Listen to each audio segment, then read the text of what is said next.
Good morning, everyone. It's Catherine from my Hillside garden.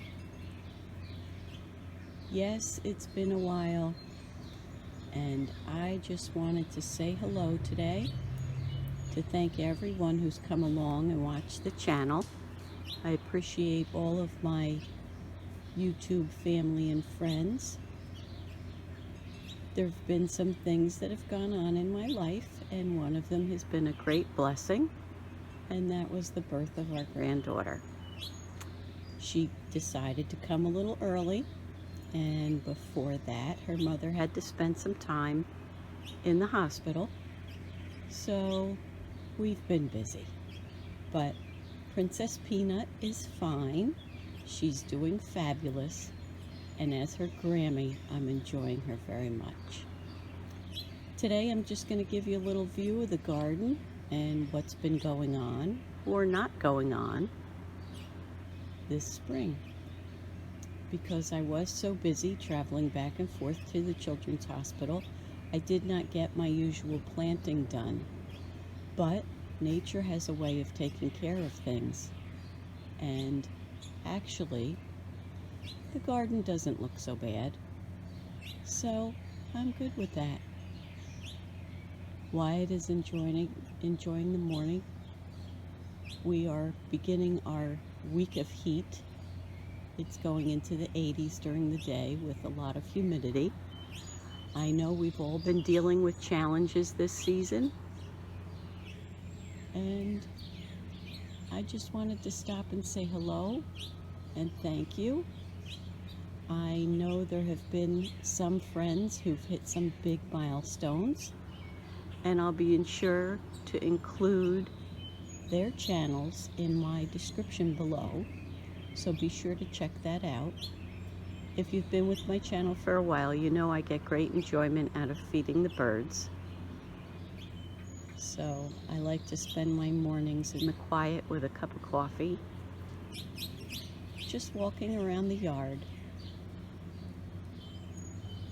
and listening.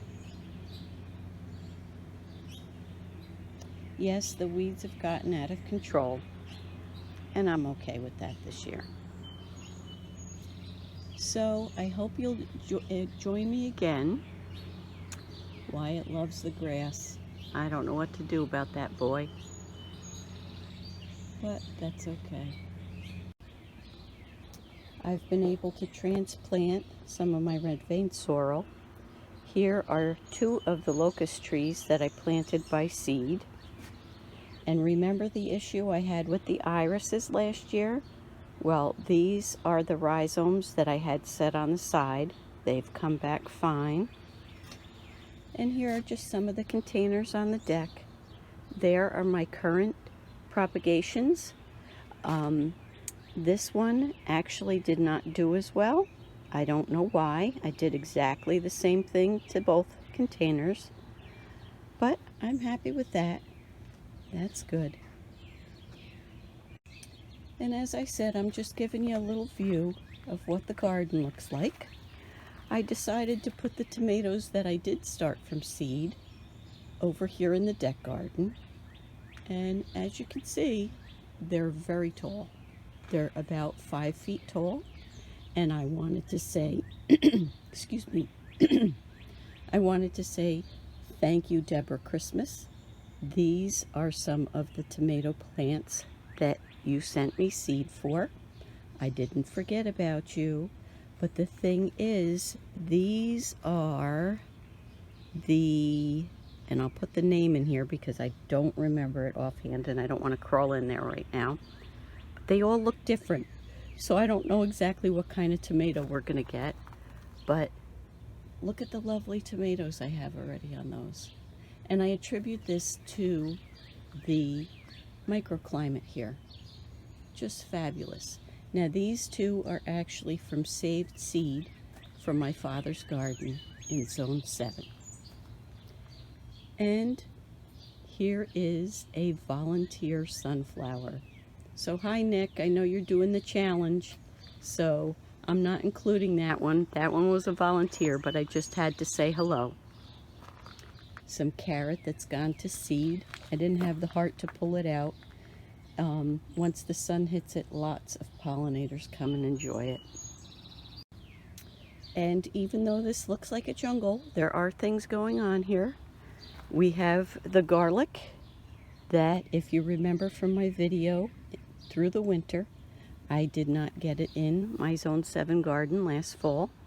So I started it in cell trays here underneath cover.